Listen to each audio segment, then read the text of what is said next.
Good afternoon. It is Monday, March 21st. Thank you for joining us for the Charlotte City Council Intergovernmental Relations Committee. I am co-chair Braxton Winston, and we have an agenda. It's a pretty straightforward agenda, but we do have a hard stop at 3 o'clock. As we have our zoning meeting starting at 4 o'clock, and everybody's got to get ready for that. So with that, we'll do quick introductions, and then Mr. Cagle, we can get right on in to the agenda. Again, I'm Braxton Winston, co-chair of the committee. Let's start with committee members virtually, and then staff, and then guests. Thank you. Ed Driggs, committee member. Committee member. Matt Newton, committee member. Yes, Brent Cagle, Assistant City Manager. Dana Fenton with the City Manager's Office. Donata Jackson, Office of Constituent Services. And our guests online. Des McDowell, KTS Strategies.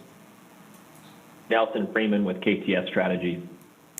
Amanda Honecker with KTS Strategies.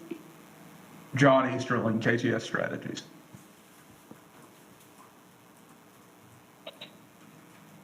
All right, Mr. Fenn, I think it's on you, or Mr. Cagle, if you want to do a quick agenda overview, then we'll turn it over. Yes, sir. Good afternoon. So today we have 3 items on the agenda. One is a federal update, a state update, and then a discussion of the March 7th referral related to functional consolidation. With that, I will turn it back to you, Mr. Chairman. Thank you, Mr. Fenton. If you can get us going, just a note. Last week, Mr. Fenton, myself, Mayor Pro Tem, and Councilmember Eggleston were able to travel up to Washington, D.C. And deliver our federal legislative agenda to our congressional and senatorial delegation. I will give a quick anecdote. I thought it went very well. I thought there was a lot of common ground and great response from all that I was present for. So, Mr. Fenton, with that, I'll turn it over to you. Thank you, Mr. Winston. For the record, Dana Fenton with the City Manager's Office. The federal legislative update. I would add on to your thoughts about how well it went, Mr. Winston, by saying I agree with you on that. And but let's talk a little bit before we get to talking about the delegation briefings. Let's talk about just a few things that are going on in Congress. The FY 22 federal appropriations bill was signed into law last week. It provides for full funding of the bipartisan infrastructure law that was passed last year, and it also has the $1 million earmark for the Cure Violence implementation secured by Congresswoman Adams to expand our program into 2 areas. One area would be around North Sharon-Amity and Central Avenue, and the second around North Arrowwood and Nations Ford Road. And so in the coming days, the Congress will be switching to some other priorities like the FY23 appropriations. The President plans to submit his proposed budget sometime next week to the Congress. The America Competes Act, this is the legislation that they're actually dueling legislative pieces where the House and Senate are trying to address how to compete with China. Those bills are now in conference. Then, of course, we had today the start of the hearings on the nominee for the U.S. Supreme Court, and of course the Russian invasion of Ukraine. Next slide, please. And at our briefings last week, what I found, Mr. Winston, and certainly if Ms. Eisel would like to chime in too on this, would be very much appreciated, is that I found them to be very supportive of our city priorities and helping us secure federal funds, especially for all the new competitive grants that are coming out through the bipartisan infrastructure law. We also discussed the potential for immigration reform, which what I heard was that the potential for it happening seems to be slipping away, and it probably will not happen this year. We also talked a little bit about community project funding with Congresswoman Adams especially. There are requests you can make for community project funding, or what we used to call earmarks. The members of the House of Representatives have to submit their request to the House Appropriations Committee by the end of April. And again, when I was speaking on the previous page about the $1 million earmark for cure violence implementation here in Charlotte, that is also known as community project funding. And of course, we'll be following up with congressional staff for letters of support for grant applications, information on new emerging grant opportunities coming out, and then also the potential community project funding request. Next slide, please. And in terms of the U.S. Congress, the next big thing we think will be happening with Congress is that in terms of the schedule, in June, July is when the House Appropriations Subcommittees typically start reporting out their FY23 appropriations measures for their areas of jurisdiction. And hopefully this year the Congress can get a FY23 appropriations bill passed by the end of the year. Certainly would not want to go into March like what happened this year. And so with that, Mr. Chairman, I'll be glad to stand for any questions. Thank you very much. Ms. Eisel, is there anything that you would like to add in relation to the visit, or anything that needs to be followed up on? No, I think that was well said. I think the agenda was well received, and everything went sort of as predicted, which was good. Overall, I think it was a good opportunity to thank our delegates and also make sure that we're all on the same page. So it was good.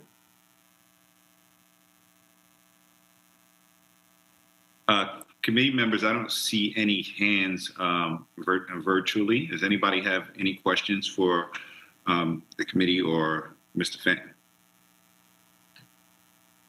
Seeing none, I guess we could move on forward to the state update, also from Mr. Fenton.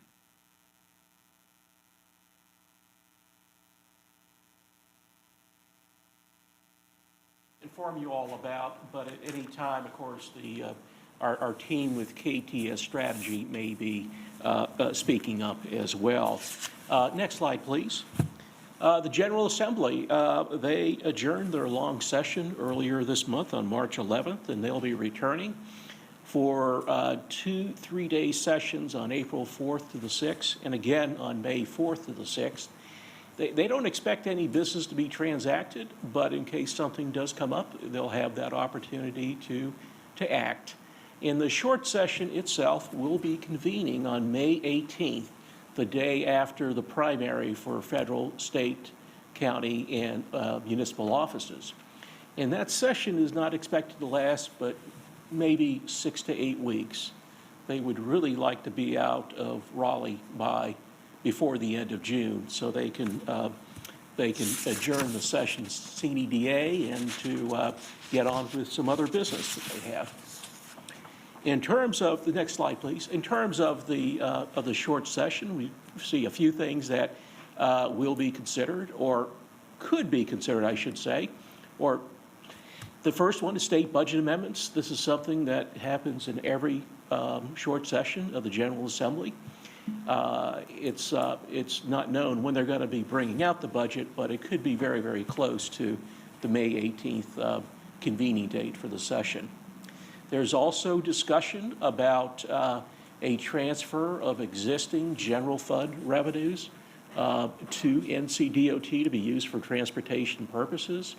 There is a portion of the state sales tax revenues that come from transportation-related goods and services.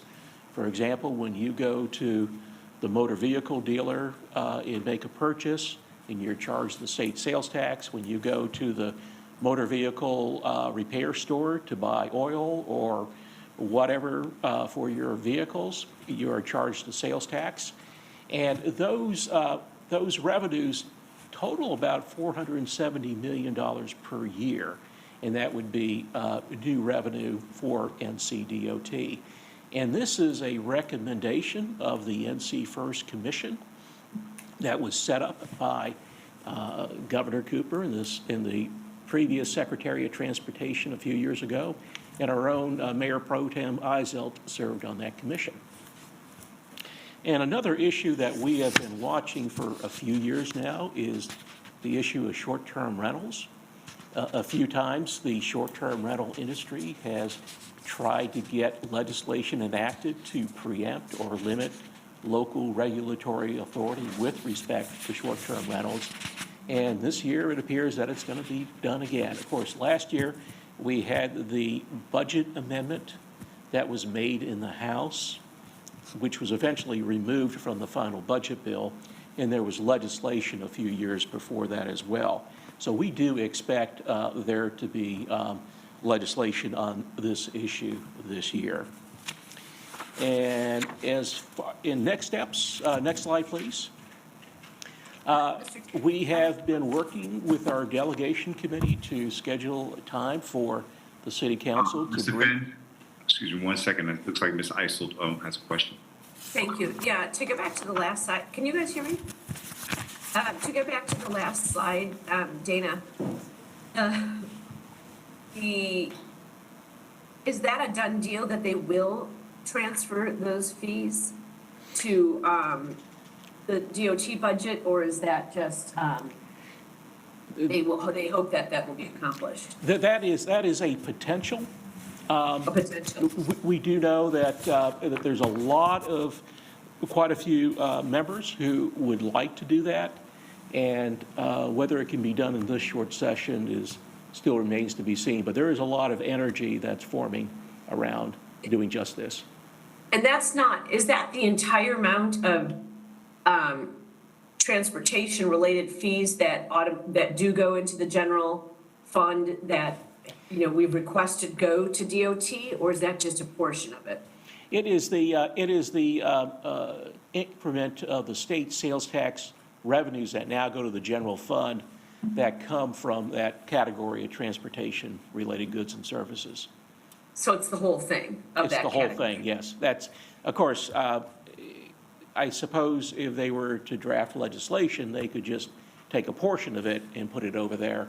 But the recommendation from the NC First Commission was to look at transferring that $470 million per year on a recurring basis to NCDOT. Okay, thank you. You're welcome. And next slide, please. Mr. Chair, I have a question too. Yes, sir. I apologize. Go ahead, Mr. Driggs. No problem. So it says existing. Does any of that money constitute part of the sales tax distributions that the city gets now? Like, would their action to do this affect our sales tax? It's a great question. This would only refer to the portion of the sales tax that we all pay that goes to the state for general fund purposes. So it doesn't affect the sales taxes that go to local governments. Right. So you have that breakdown of the total sales tax that's collected for state and local purposes. And we're talking about taking this out of the general fund for the state and putting it into NCDOT. That is correct. Right. Okay.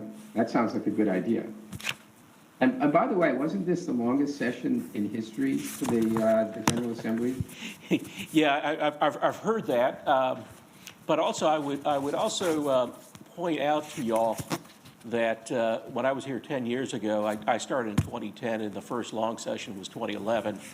The General Assembly actually adjourned at the close of they closed it out at the end of June, or like June 18th or something like that from that year. But they came back later in the year to take care of redistricting. So they had an extra session for that. So that wasn't that year counted in. So this may be a record because they didn't adjourn for an extra session. So it's right. Yeah. But it did go a long time. And on short-term rentals, we're having discussions now about what we would do on short-term rentals. Is the pending legislation on that subject going to limit our ability to take any action? Or do you know what they're talking about doing if they did adopt some sort of a law? Yeah, we haven't been no legislation has been shared with local governments. And I would think that they could probably craft it any way they want to. The previous attempts would have preempted local governments entirely from regulating short-term rentals. Yeah, at this point, we don't have any legislation to share. And they're not showing any sensitivity to the issue of abuse of these short-term rentals in a way that constitutes a nuisance. On that particular issue, what they'll be saying probably is that they're working with local police departments to try to identify those types of short-term rentals. In some cases, they have said that they have taken them off their books or their platform for rental. Well, Mr. Griggs, this is Chess McDowell. To follow up on Dana's answer, you got to take this issue in the full context of its discussion over the last couple of years. This issue started with a piece of legislation that would completely remove all local control over short-term rentals. And so to get to the point where we are now, where we're not talking about complete and total taking away of the authority of local governments, I think is an improvement.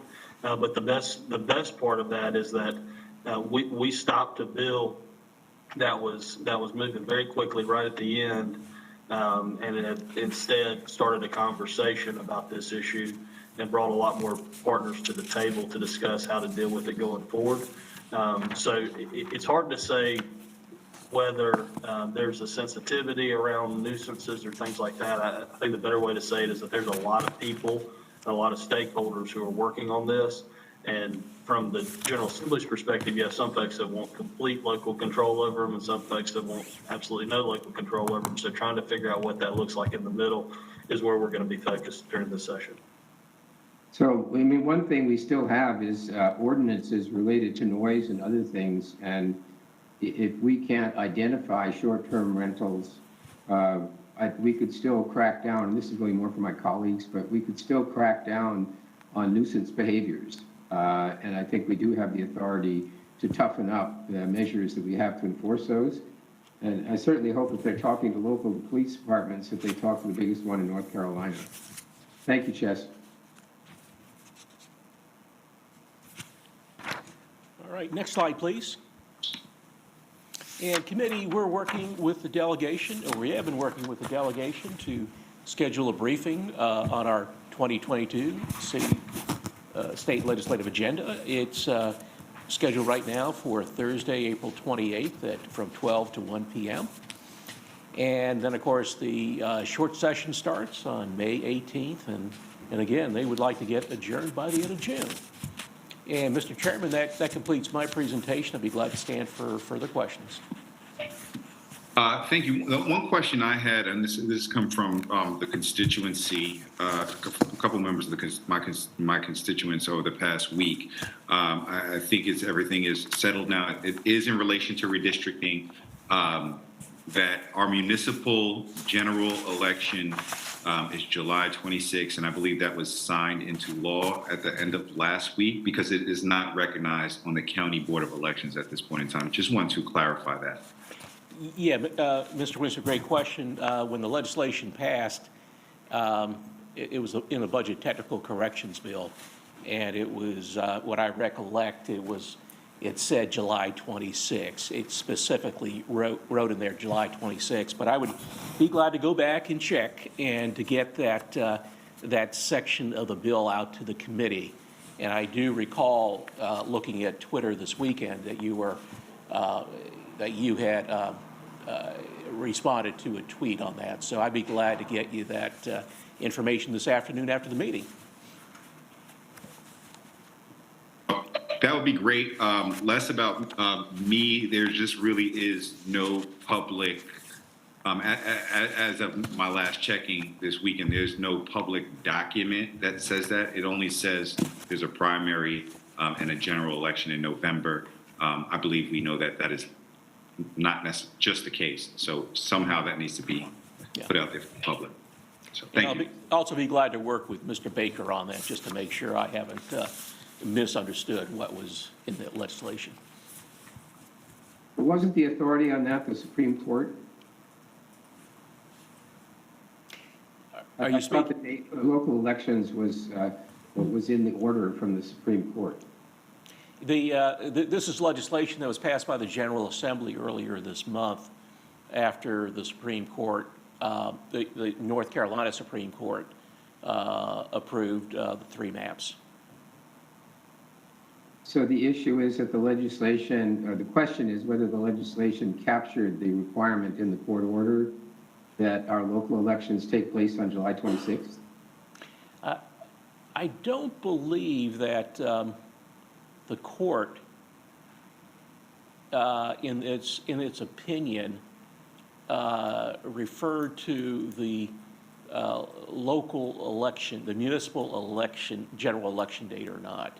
I know that they referred to they changed the primary, but in terms of the municipal general election date, I don't recall there to be anything specifically they ruled on in that instance.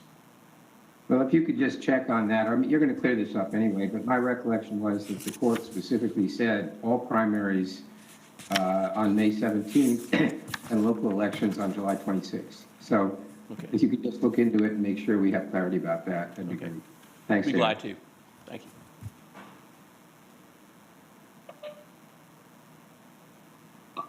Unless anybody has any further questions for Mr. Fenton, we will move on. Thank you. Well, so this 5th agenda item is I will take this as Co-Chair Bakari is unable to join us. So during the meeting 2 weeks ago, City Council sent a referral back to Intergovernmental Relations Committee. Mayor Pro Tem, in her wisdom, made the motion, and it was unanimously voted on and sent back to us. And I'll read the referral just for the record. It is to have the co-chairs of our Intergovernmental Relations Committee to go back and talk with our other colleagues on the other board and determine if there is any specific interest on any topics that they would like to pursue, to see if there are benefits or proficiencies to be created through a functional consolidation of any particular area. I'm going to pull up my notes real quick just so that we are all clear.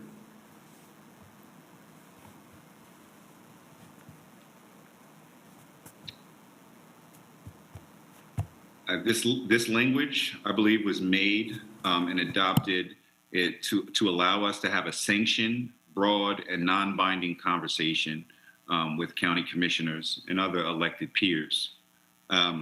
This is something that I have shared with and talked to both Commissioner Jarrell, who is the chair of the Intergovernmental Relations Committee, and Chairman of the County Commissioners, George Dunlap. They both have this language, and I was able to have some short discussions about this.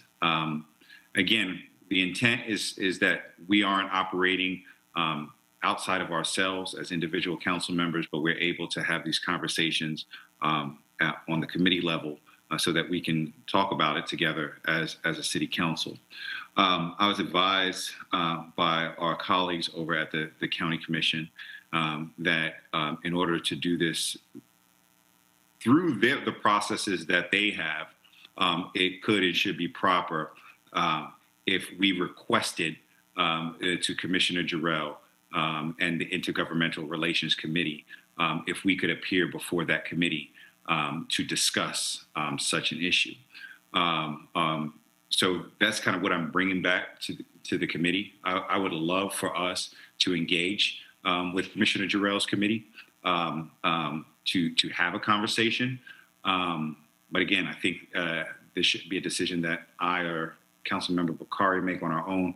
I would love to have that discussion amongst us here on this committee. Is this something that Co-Chair Bakari and I should request, through us, or is this something, the whole committee wants to be part of? Mr. Chair, could I just make one comment about the wording on this referral? I Yes, had ma'am. corrected the clerk's office that I had said benefits or efficiencies, not proficiencies. So they were supposed to get that corrected. Thank you. I just read that as efficiencies myself. So thank you for reading that closely. Words definitely matter here. So, Mr. Chairman, we did talk about this before. I think we're all aware of some of the sensitivities here, and since this is a public meeting, I just want to emphasize that our intent with this is simply to have a conversation and to establish whether there is a shared perception between us and our counterparts that there are things we could do that would be beneficial to them and to us and to the people that we serve. So the danger in all of this is, particularly if we do this at the committee level and it looks like official council business, that we are kind of a step further. So my advice to you would be to go ahead and have conversations with members of the Board of Commissioners, which you're free to do, and any of us is free to do. And if we get to the point where we have identified something that in their mind and in the minds of some of us are worth talking about, then maybe we proceed. The difficulty here is that there's a governance question. And since that's, my committee, I'm sensitive on these issues. Ordinarily, a move towards any kind of consolidation would probably be coordinated through the leadership at the county level and the city level. And it's not usually a sort of grassroots effort by elected officials, just because of the fact you need a majority of elected officials, and each of our bodies has a process for initiating actions.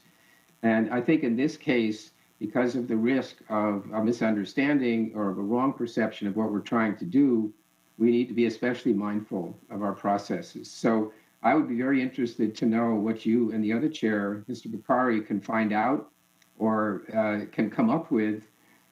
We got off to a difficult start because of the items that were on the slide. The last time we talked about it, it made it look like we were much further down the road than we really are in terms of what the cooperation might look like. But I would just like to emphasize, for the benefit of county commissioners, that this is intended to be a purely voluntary conversation on the part of all of us, and in the hope that there's something that we can identify that they will agree with us it can be changed for the better, and that we will provide more efficient and better service as a result of a change that we all agree on. But we are the ones that are talking about this publicly and officially in our committee meeting, and that's creating the appearance that the impetus for this is coming from us. And to a certain extent, it is. The outreach is coming from us. But we just need to avoid the appearance that we're trying to interfere in an unwelcome way in the activity of the Board of County Commissioners. So I appreciate what you're doing. I'm very interested to hear what opportunities could be identified. But I think this can be done at the level of just informal conversations among members of the bodies before we tackle the question of governance and how we should make it official. So no, I agree with the premise of your statement in terms of the intent here. I did have that conversation both with Commissioner Jarrell and more important, well, not more importantly, but with Chairman Dunlap. And he made me aware that the correct step to interact and interface with them would be to talk to Commissioner Jarrell at the Intergovernmental Committee for them to, again, even make a recommendation to the County Commission, to your point, to even have a conversation or not. I think one of the things Mr. Bakari said a lot a couple of weeks ago, but one of the things that he did say that I certainly agree with is that we're trying to get to the starting line.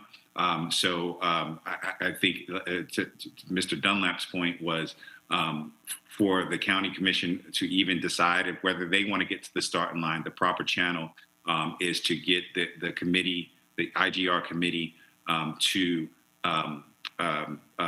make a recommendation whether or not to the full committee. So what I'm asking for here, which we can or should decide on, is if we want to approach Mr. Jarrell about that. I think I hear that you're saying you do. I think your question is, what is the best way? I think both of us are asking, what is the best way to do that from our committee? And so, Mr. Chair, I would prefer that we not take an official committee action or try to define a motion and vote on it.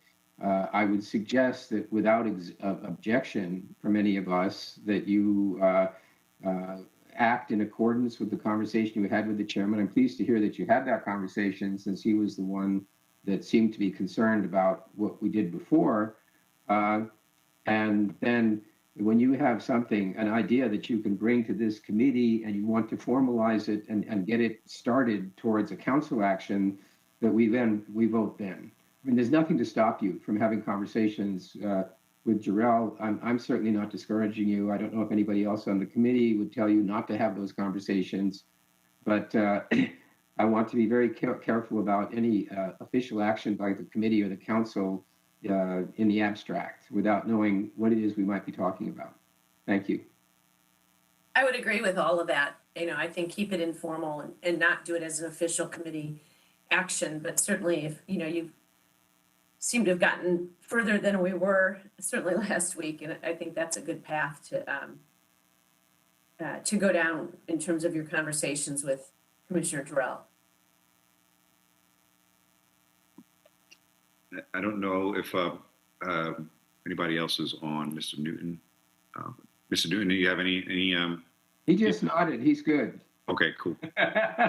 Max. I agree. I agree with the sentiments.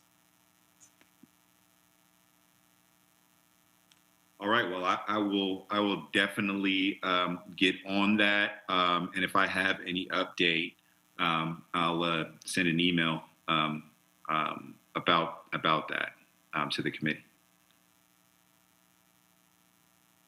This is something that could be great if it's done right and if we're able to get it done. So appreciate what you're doing. It's unfortunate that it's an environment with a lot of past and therefore there's a need to be careful. But by all means, keep it up. Thank you very much. That's what we're here to do, right? Yeah. Well, with that said, Mr. Fenton, Mr. Cagle, is there anything that you need further clarification or comment from us on in this meeting? No, sir. No, sir. All right. Well, thank you, everybody, for an efficient and effective meeting. With that, this committee stands adjourned.